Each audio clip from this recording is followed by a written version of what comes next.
Greetings, students. Welcome back. I hope you're doing well, wherever you now find you. We're about to enter the study of a very special, lovely world for me.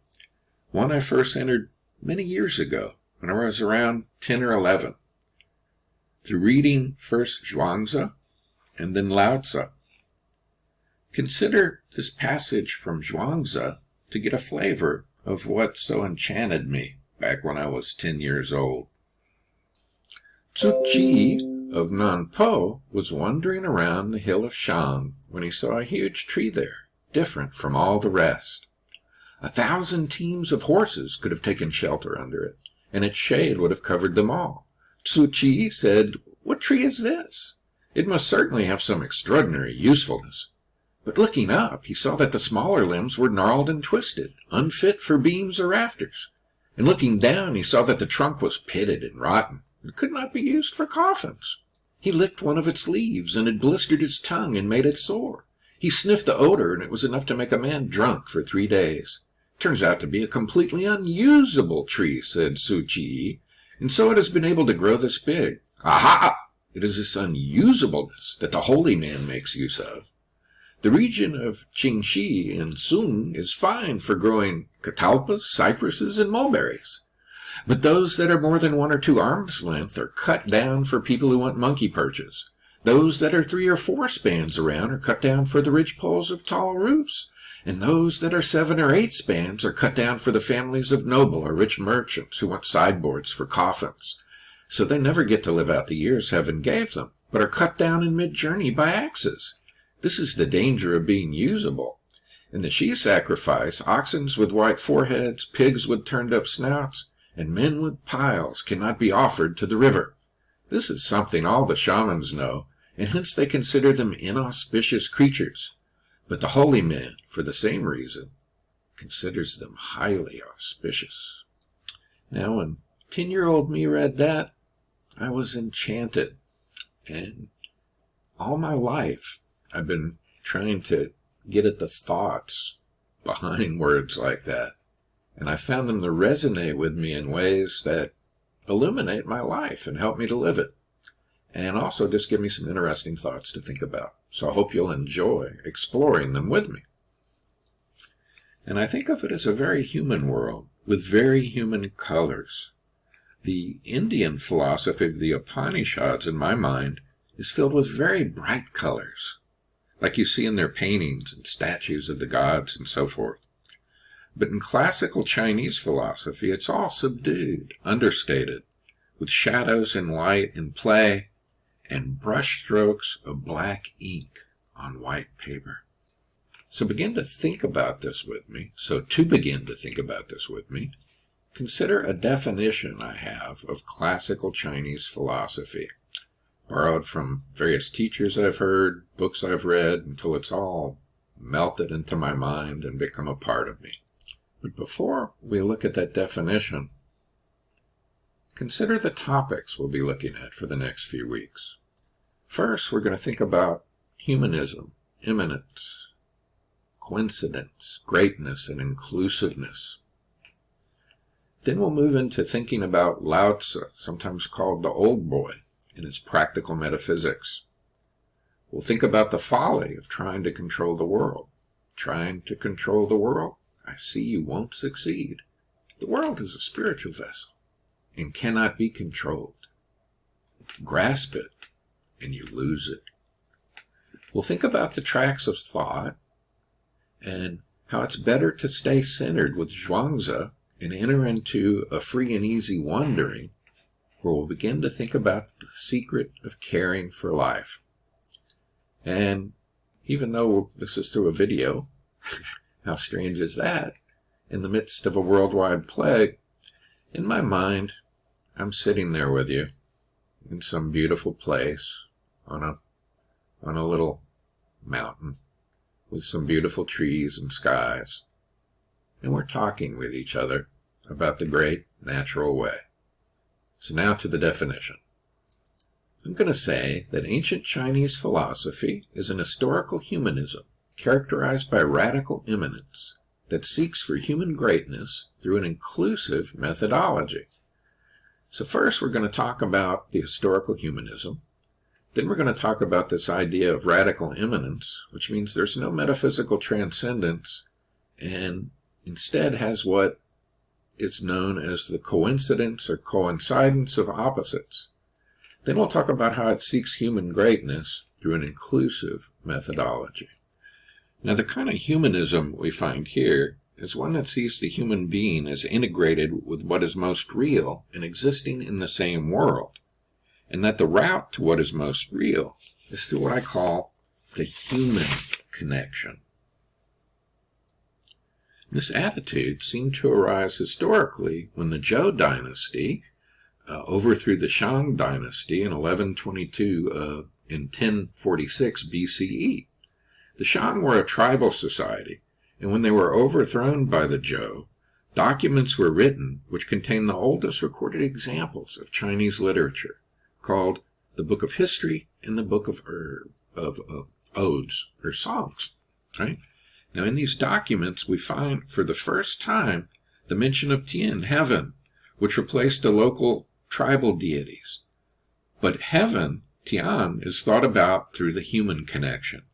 For example, in the Mandate of Heaven from the Book of Odes, we find this thought: heaven gives birth to the multitudinous peoples, and for every aspect of human life, there's an indwelling law. So heaven is a sort of origin and represents the ruling principles of the whole world, and it's reflected in the microcosm.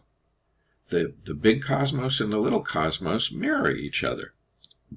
And heaven is not in some other world, right? But it's part of the natural world. Heaven is, as it were, a natural thing, right? So it's powerful. And we see the thought that heaven gives birth to human beings and implants in them patterns of order, which ought to govern their behavior in relation to each other and all other aspects of the world around them. And the constant factor in this indwelling law was what was called De, or virtue, sometimes written with a Te, sometimes with a De, depending on which form of dealing with the Chinese language as it's transliterated into English we're dealing with. The more modern one uses the De, and the older one uses the Te, and we'll sort of flip between them, depending on the book we're looking at, or whatever, right? But this idea of De, or virtue, is the idea that human destiny doesn't depend on supernatural forces, but on a person's own conduct. The Shang were heavily into oracles and signs and spirit messages, but the Zhou began to emphasize human responsibility. The Zhou reasoned that the Shang had forfeited the mandate of heaven through a lack of virtue. The Zhou received it because they were virtuous and would need to remain so to keep it.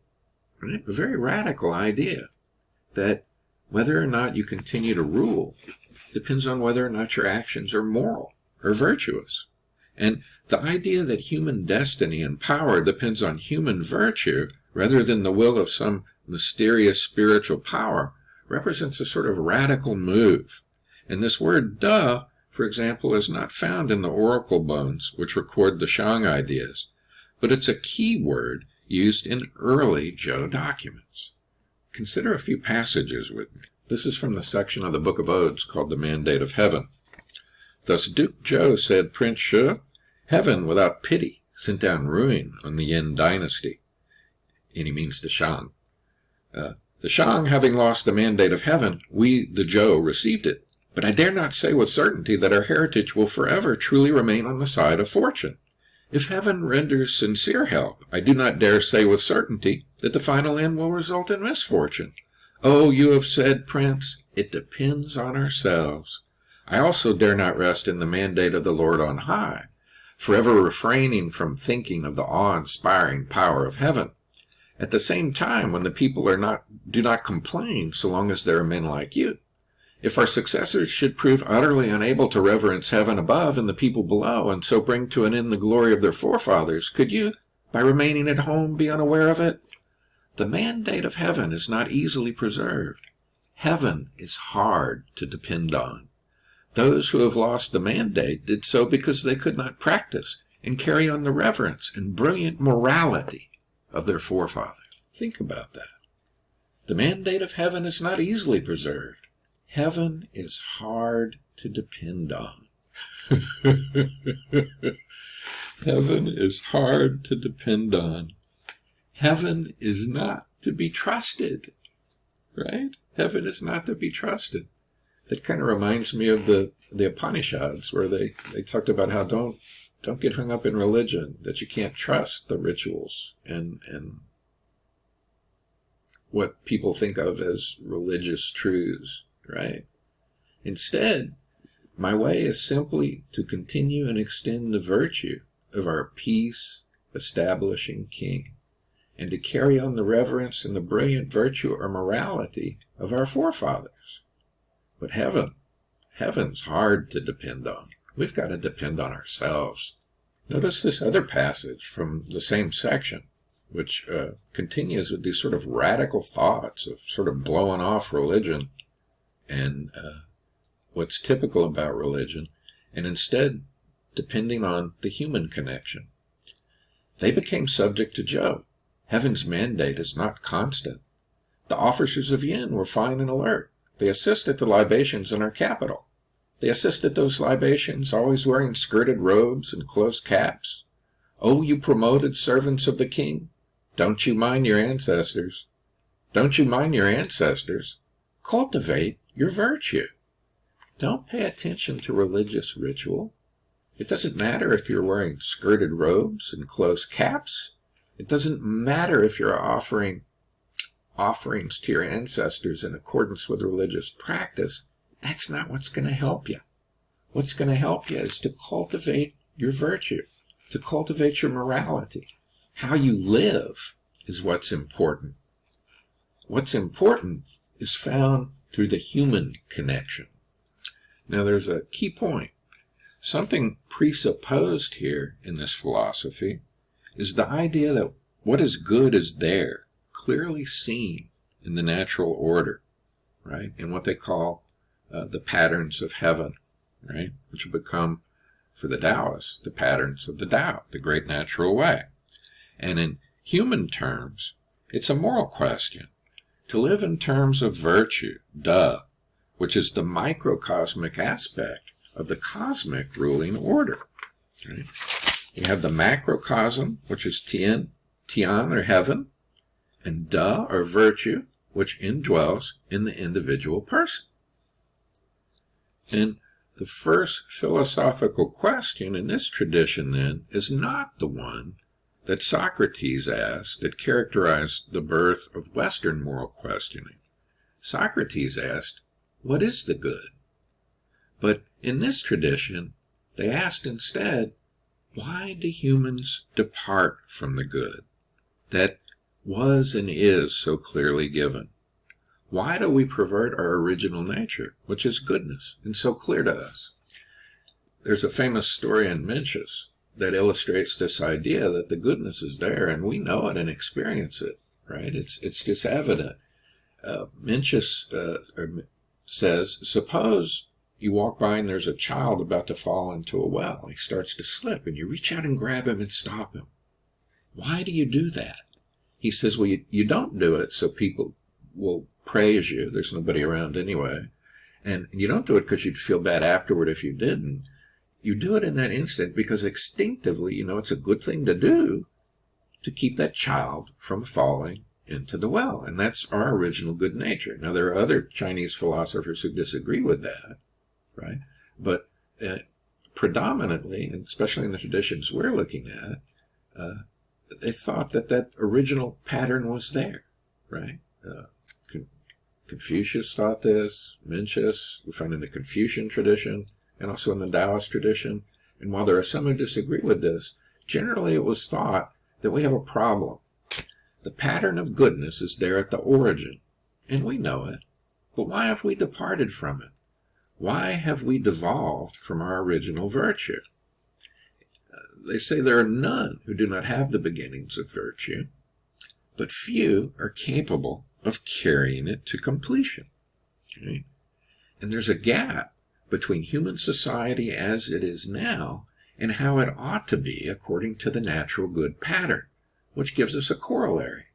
And in these philosophies, we find a critical attitude toward the development of advanced society, and it gives them this attitude of being practical reformers, trying to think about how to reform society to bring it back to that original pattern of goodness. And the task then becomes for the philosopher how to bridge the gap between how we were originally good and how that has become perverted and confused. There's a gap between the human world, human society as we find it now, and human society as it ought to be according to that natural good pattern, right? So how are we going to bridge that gap? Well, we need a ruler. We need a sage, right? We need a ruler who's also a sage. We need a ruler who has wisdom. We need a philosopher king, to put it in Plato's terms, right? And the responsibility for failure to close the gap lay with the evil rulers of the Shang, with their oppressive rules and corrupt officials who came to ignore virtue and lost the mandate of heaven. So from the earliest point, right, political order is seen as crucial in human ethical destiny. We find that politics and ethics are always thought together, right? So asking, why does human society fall away from the pattern of goodness? We want to think about how this normative order can be restored and how can we live a virtuous life together. And so the ancient philosophers of China sought rulers to advise on how to implement philosophical truths to bridge this gap and bring us back to goodness. So when we're reading the Tao Te Ching, for example, we'll always see them talking about the ruler and about how you rule a country and how you can return a country to its natural order. When we get to Zhuangzi, we'll see something a little different, but we'll save that lovely, crazy fellow for later. So in Confucianism and Taoism of the Tao Te Ching and so on, there's no sort of individualistic search, right? And we find the problem restated, right? How can we live a virtuous life together? Given that the pattern of heaven is inside us or innate, yet this pattern, it has become perverted, right? Mencius, again, gives a good example of this. He said, we have the seeds of virtue, but if they grow up in the wrong environment, like if you plant seeds in bad soil, or you don't water them properly, or you put them in a place where they don't get enough sun, they'll come up all twisted. They'll come up sick. And the soil and the weather conditions and how you treat the garden is like this in society. People have the original conditions of virtue, and we need to create the conditions so they can sprout and grow into normal, good human beings, right? But sadly, even though we have the seeds of goodness in us, we don't, it's not instinctual, right? It's something we have to be taught. We have to be trained. We do not automatically follow it, like, say, a wild animal automatically follows its natural patterns, okay? And squirrels just go on doing their squirrely thing and don't really rebel against it. There are no rebel squirrels in terms of the essence of being squirrely.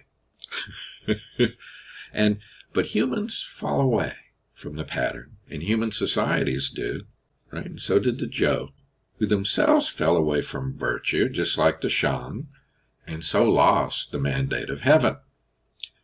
They established a feudal system consisting of vassals administering their own little fiefs with what we might call serfs, peasants, and time ran on, and time passed, and they had a king. And it seems this king really didn't have the power to control such an immense territory. So feudal lords began to fight other feudal lords, and the peasants would rebel against weak lords when they could to get better conditions.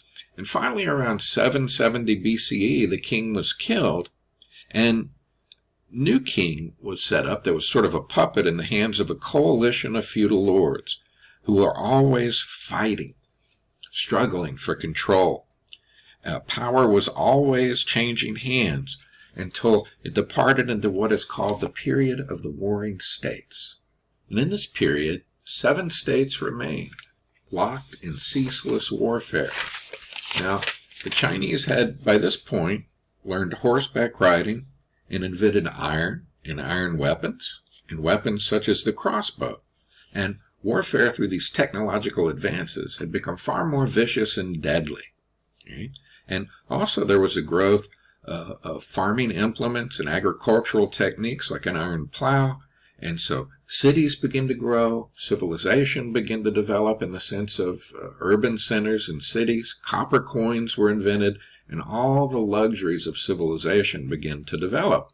And a growing complex civilization arose, evolved in continual warfare, leading to a breakdown in traditional custom as leaders sought the most efficient way to rule their states in order to survive. And this is the context of the philosophy of the Tao Te Ching and the Zhuangzi. Right? The so-called mystical, unworldly philosophers of the Tao lived in one of the most violent periods of human history, where on all sides they had to deal with incredible horror.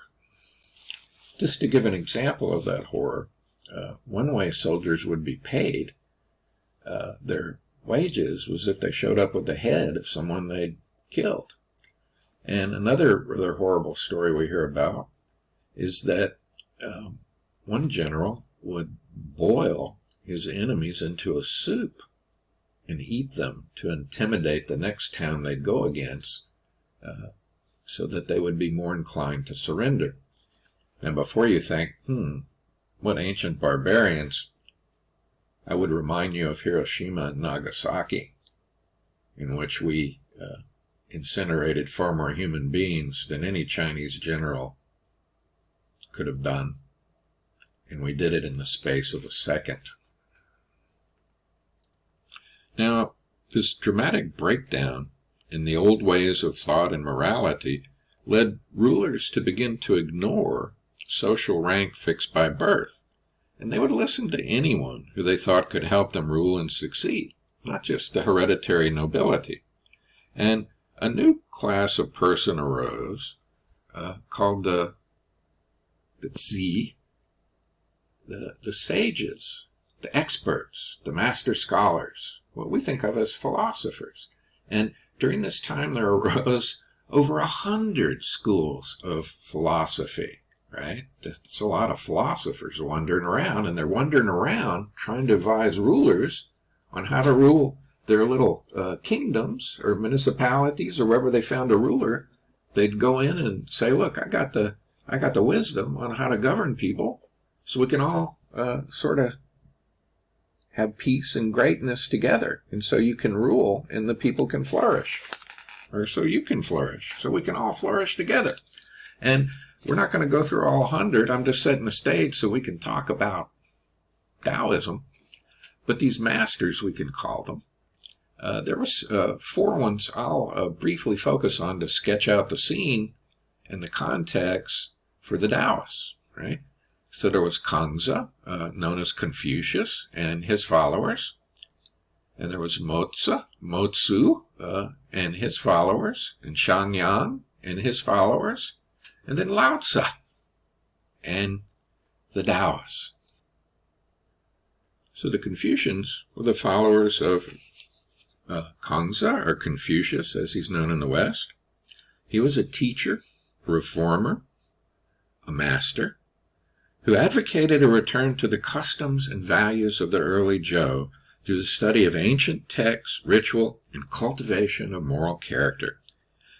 Confucius emphasized relations within the family as the basis of order, and society was a sort of interlocking series of families, with the king as the ultimate father, and he emphasized learning a kind of code of conduct.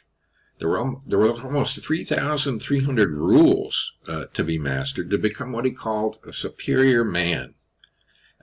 And there was constant attention paid to learning and conduct, to become learned, to become educated, to become cultured, to dress properly, to know how to dress those above you in the social hierarchy, to know how to dress those below you, to know how to treat your family. But the Taoists had something to say to Confucius and his followers. Listen to this passage from the Tao. This is chapter 19, if you want to look in your book with me. Banish learning, discard knowledge, people will gain 100-fold. Banish benevolence, discard righteousness, people return to duty and compassion. See, that would outrage a Confucian. Banish learning? Discard knowledge? And this, where the text says banish benevolence, discard righteousness, those are two key terms in the Confucian philosophy. And it says, banish this practice of these rules of benevolence, these rules of righteousness, and people will become compassionate. Banish skill, discard profit, there will be no more thieves. These three statements are not enough. One more step is necessary. Look at plain silk. Hold uncarved wood. The self dwindles. Desires fade.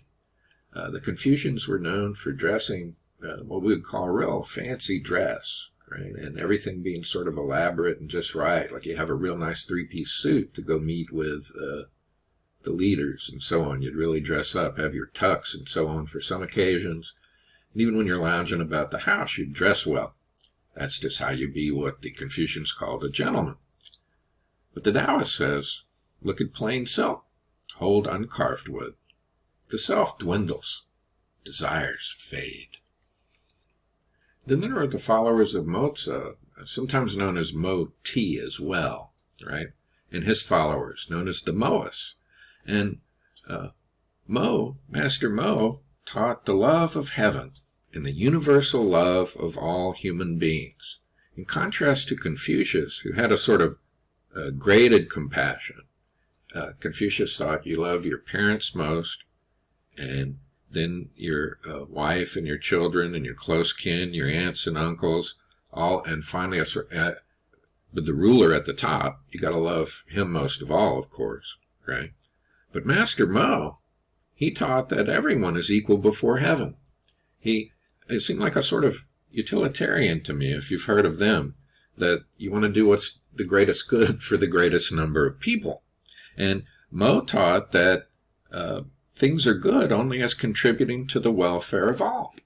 And so he opposed aggressive warfare and taught, when he came to the rulers, he said, I'll teach you ways to defend yourself, but I'm not going to teach you ways to attack people because that goes against what's right, right? Mo also taught against extravagant wealth and excessive attention to etiquette and rules, and really a kind of universal love for all human beings. But what did the Taoists have to say to him? Because really what you see in the Tao Te Ching sometimes is you see them taking like pot shots at these other philosophers, and it's really kind of fun to see what they're doing, because they're saying, hey, you believe in universal love, Master Mo? You think the world's just this kind of super kind place where everything's going to go right if you're just full of love? You think, Master Mo, that all we need is love? Well, the Taoist said in chapter 5, if you want to go there with me, heaven and earth are not kind. The 10,000 things are straw dogs to them. Now, what do they mean by the straw dog? Well,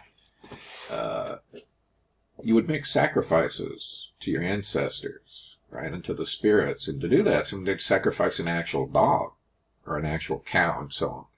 But if you were poor and you couldn't afford an actual dog to buy or a cow to sacrifice, you'd make a straw dog and burn it up instead.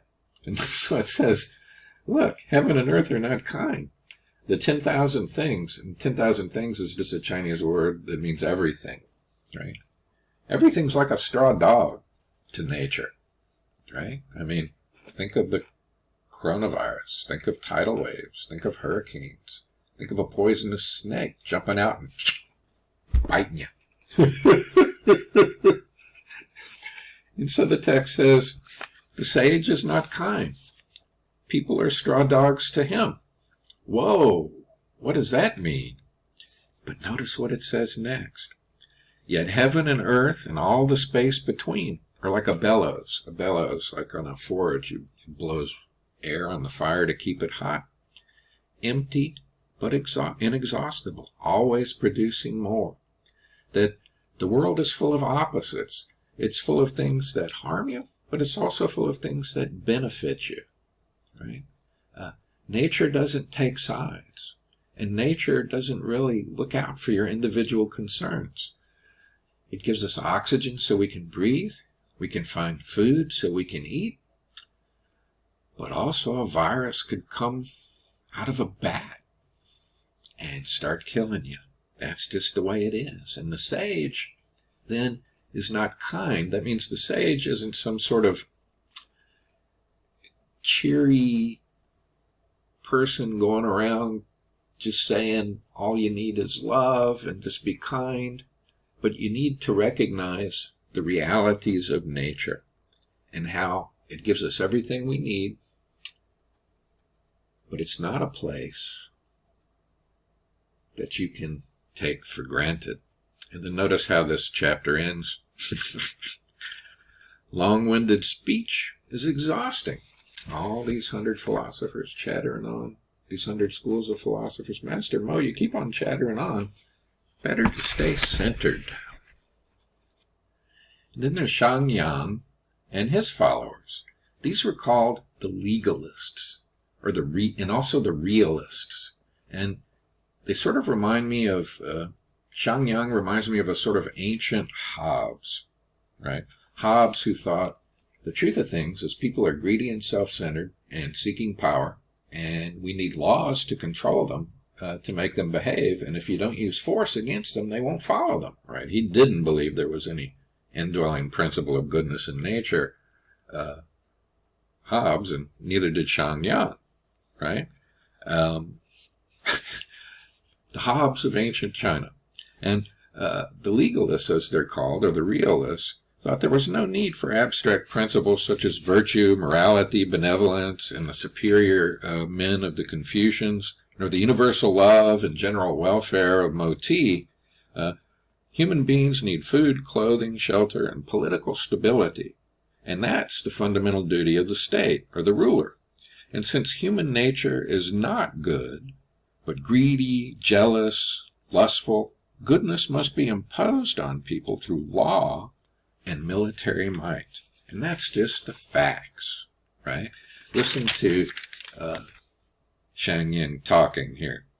Confucians pretend that by studying remote texts of antiquity and the achievement of long-dead sages, they've discovered a secret for the ruler of today. But the enlightened ruler pays attention only to facts and ideas that are of practical use at the moment. He does not concern himself with benevolence, morality, or love, like Moti, or listen to the empty discourses of learned people. What we call today sort of realpolitik, as these people like to think of it. Be strong, right? And make laws, very strict laws, to govern everyone. If you make these laws and enforce them, right, just keep on enforcing them and punish people who break them, you'll make everyone flourish. But what do the Taoists have to say to that? Right? What does Lao Tzu say to that? Turn with me to chapter 57. Use the expected to govern the country. Use surprise to wage war. Use non-action to win the world. How do I know? Like this. The more prohibitions and rules, the poorer people become. The sharper people's weapons, the more they riot. The more skilled their techniques, the more grotesque their works. The more elaborate the laws, the more they commit crimes. Therefore the sage says, I do nothing, and people transform themselves. I enjoy serenity, and people govern themselves. I cultivate emptiness, and people become prosperous. I have no desires, and people simplify themselves. And so we come to what is called the Tao Jia, the School of the Tao, Lao Tzu and Company. And I'll be talking more about him with you next time. Thank you for your kind attention.